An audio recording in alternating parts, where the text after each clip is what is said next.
welcome to the 2010 Roundup. Our special review will take a second look at the stories and events which made the headlines in the UAE over the course of the year.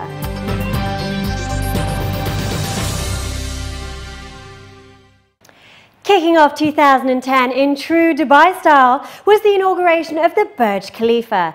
In a jaw-dropping fireworks, laser and fountain display, the tallest building in the world was officially launched on the 4th of January. The momentous evening attracted the attention of thousands in Dubai and millions across the world.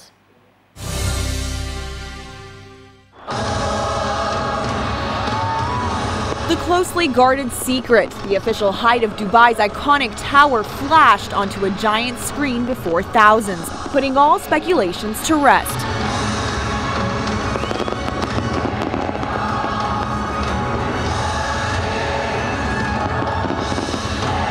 Keeping viewers on the edge of their seats, and with a roar of applause, it was finally revealed that the tower is in fact 828 meters high.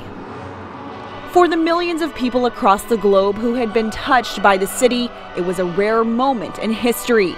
A building that had risen before their eyes in only 6 years.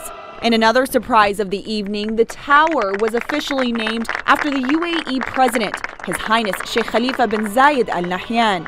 It is now called the Burj Khalifa. Most of this week, we have seen a number of light shows beaming off of the tower. But tonight, for most of the evening, the tower was pitch black, gearing viewers up for what is said to be a magnificent show.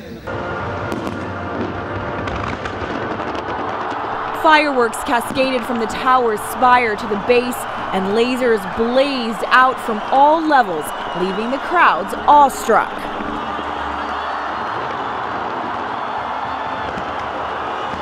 His Highness Sheikh Mohammed bin Rashid Al Maktoum, Vice President and Prime Minister of the UAE and ruler of Dubai, applauded the city's enormous achievement and said the UAE is a strong country thanks to its leadership, people, economy, and infrastructure. He noted that the launch of the tower is proof that the UAE's economy is robust and the leadership of the country is capable of surmounting difficulties, adding, "Let's see which of the world's economies will rise again and shake off the dust first.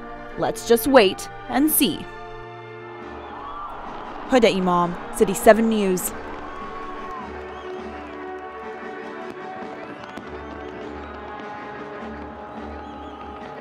Tony Blair visited Dubai in the first month of the year in an effort to encourage an open dialogue among the youth. After leaving office as the UK's Prime Minister, he set up the Tony Blair Faith Foundation to promote respect, friendship and understanding between major religions. As part of his awareness drive, he visited a GEMS school to show how educational institutions play a crucial role in developing the future through students.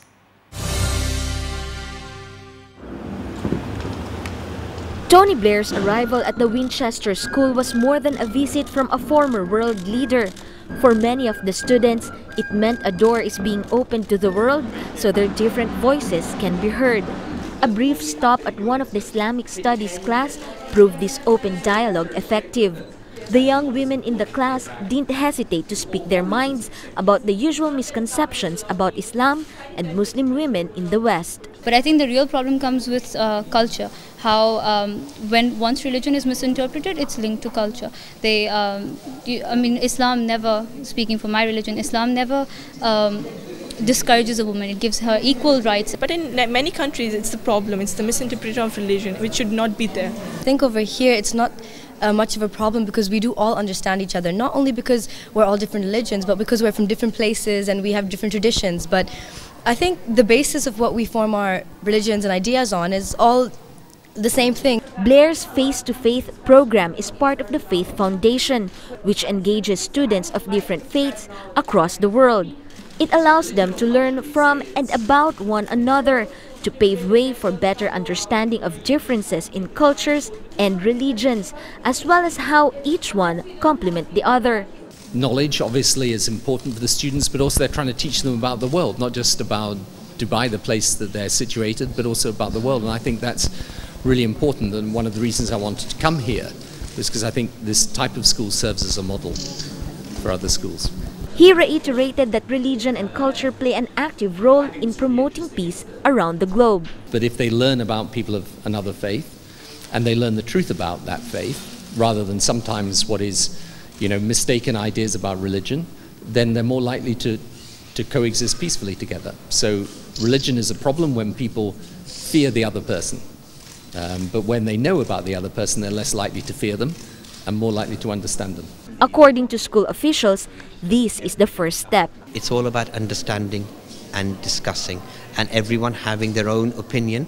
Doesn't mean you have to compromise on your opinion.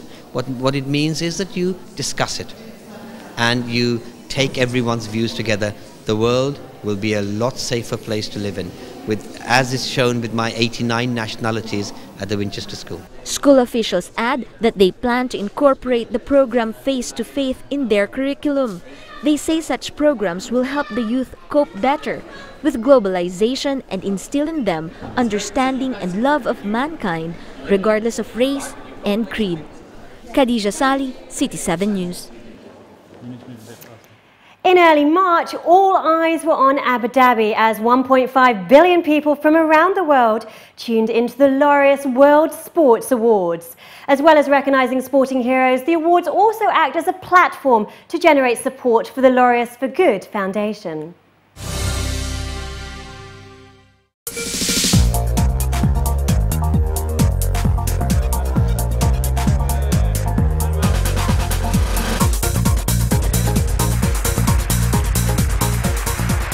Jenson Button. Formula One was a big winner as Britain's Jenson Button won the Laureus Breakthrough of the Year award following his first World Drivers' Championship.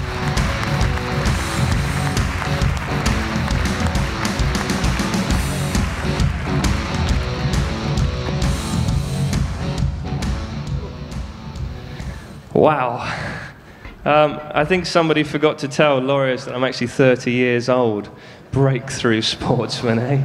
The Laureus award goes to Braun GP Formula One. And the Braun GP Formula One team for whom Button drove in 2009 was named Laureus World Team of the Year. Good evening, Your Highness, ladies and gentlemen, all the members of Laureus. It's just a huge honour to be collecting this award today. Unfortunately, Ross Braun, my partner in crime, has to send his apologies. He had a equally important trophy to pick up from Buckingham Palace and our Queen this afternoon, so I hope you'll accept his apologies for not being here in person. And the Laureus goes to Kim Clijsters.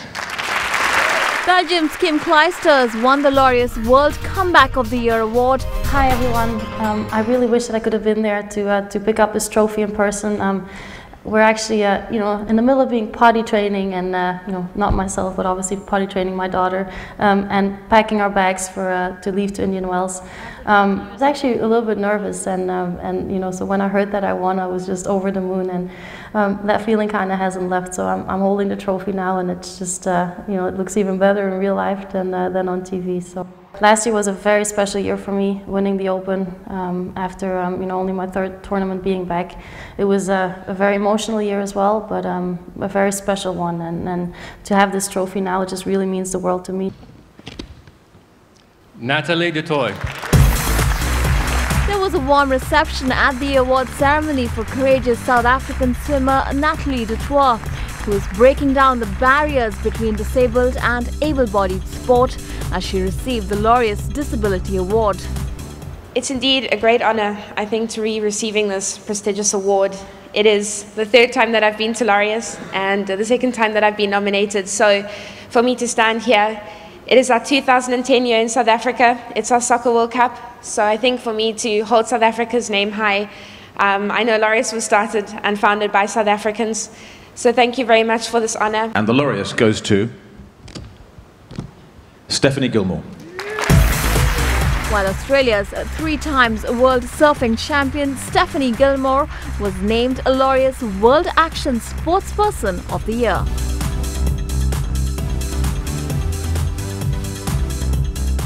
Thank you so much. This is unbelievable.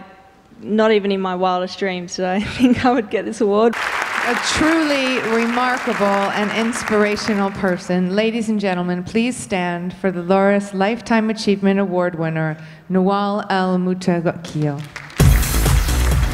And finally, Laureus Academy member Nawal El-Mutawakkil received the Laureus Lifetime Achievement Award for her work for women in sport and the International Olympic Committee.